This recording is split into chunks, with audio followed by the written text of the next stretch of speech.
시편 113편은 이른바 할렐루야 시편이다 그럴 정도로 아주 그 내용이 여호와를 찬양하는 그 분명한 목적과 이유를 풀어내고 있는 그런 시편입니다.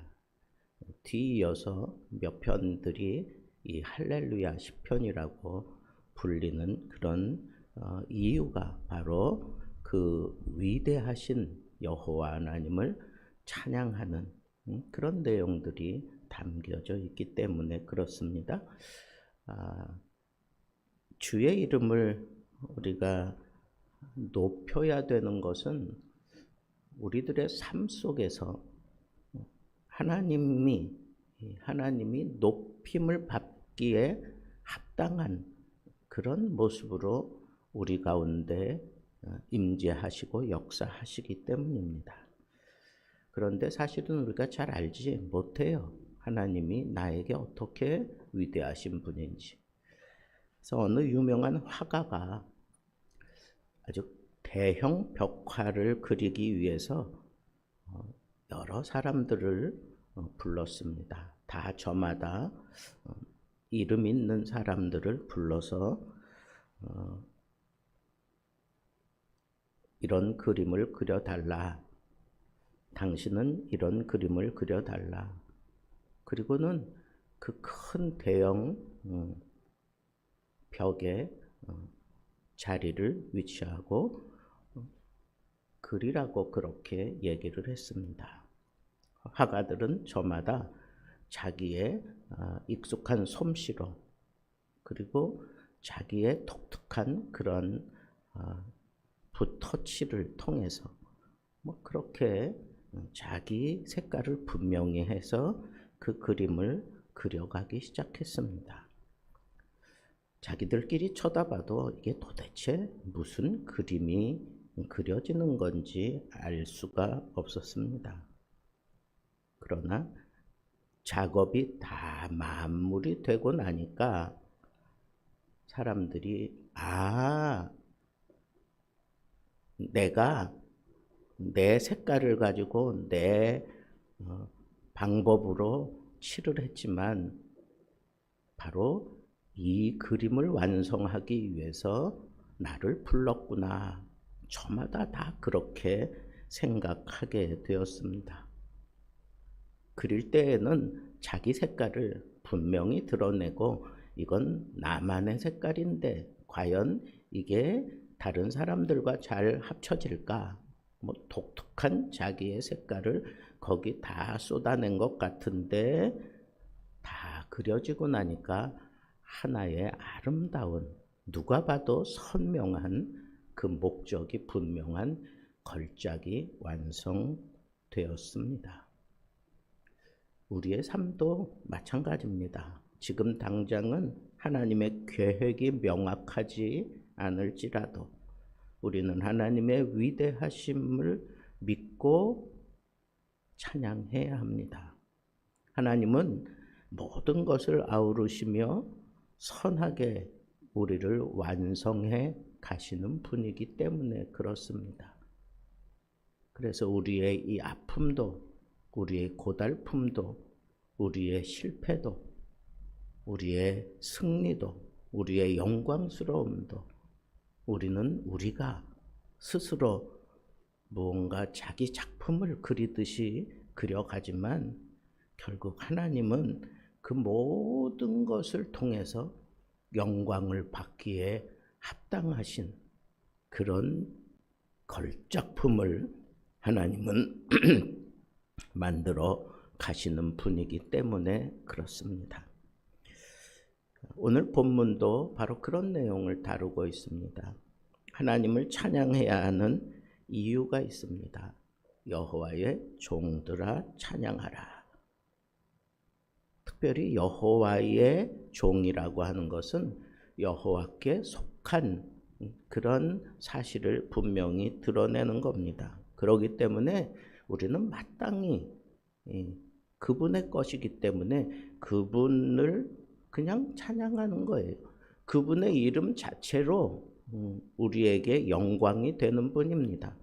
그가 나에게 어떻게 또 왜 그런지 모르는 그런 일들을 시킬지라도 마지막에 가면 주인이 나에게 이런 영광을 주기 위해서 나를 이런 상황으로 몰고 갔던 거구나, 이런 것이 드러나기 때문에, 여호와는 그런 분이기 때문에 우리는 마땅히 그 이름만 듣고도 하나님께 영광을 돌려야 하는 겁니다. 그분이 온 우주 공간을 초월하여 해 뜨는 곳에서 해 지는 곳까지 모든 민족이 그분의 이름을 마땅히 찬양해야 하는 것은 하나님의 창조 솜씨 때문에 그렇다라고 하는 것을 우리는 잊지 말아야 하겠습니다.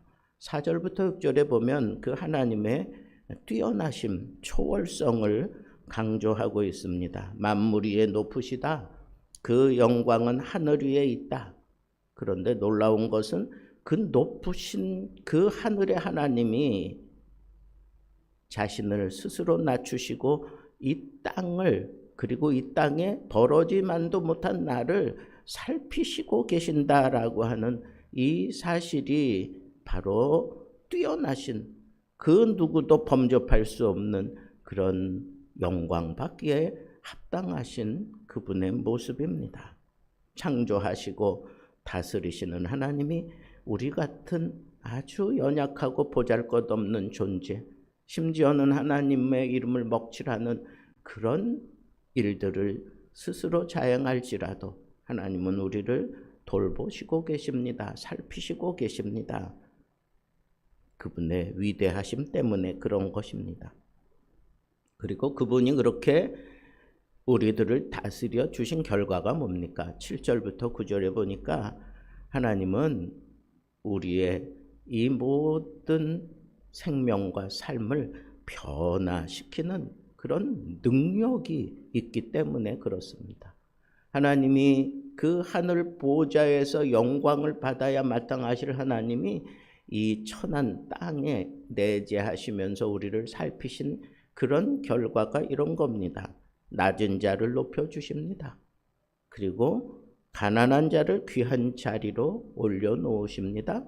심지어는 땅의 먼지 속에 있던 자들을 들어서 왕족과 같은 자리에 앉히기도 하시고, 애를 임신할 수 없었던 여인, 늘 천대받고 집에서 쫓겨나기까지 하던 그 여인이 아예 그 속에 들어가서 여왕 대접을 받으면서 그 아이를 출생하고 그런 영광스러움을 누리게 만들어 주시는 것은 우리의 삶에 깊이 개입하시고, 그리고 그 개입하시고 난 이후에는 분명한 변화가 있고 또 놀라운 그런 결과를 우리에게 주시는 분이기 때문에 우리는 마땅히 우리 삶을 돌아보면서 하나님이 내게 행하신 이 모든 일에 대해서 우리는 한마디로 이렇게 찬양하면 됩니다. 할렐루야. 할렐루야는 여호와를 찬양하라입니다. 오늘날 우리는 혼란한 불확실성 속에 살아가고 있습니다. 경제적인 어려움, 도덕적인 혼란, 정치적인 불안함 등으로 인해서 많은 이들이 방황을 하고 있습니다. 그러나 하나님은 여전히 우리의 예배를 받으시기 위하여 우리를 떠나지 아니하시고 낮은 자를 높이시는 일을 계속하시고 생산을 못했던 그 여인을 생산케 하시는 분입니다. 그러기에 우리는 현재의 고난이 아무리 커 보여도 하나님을 찬양해야 합니다. 그분은 상황을 역전시키시는 하나님이십니다.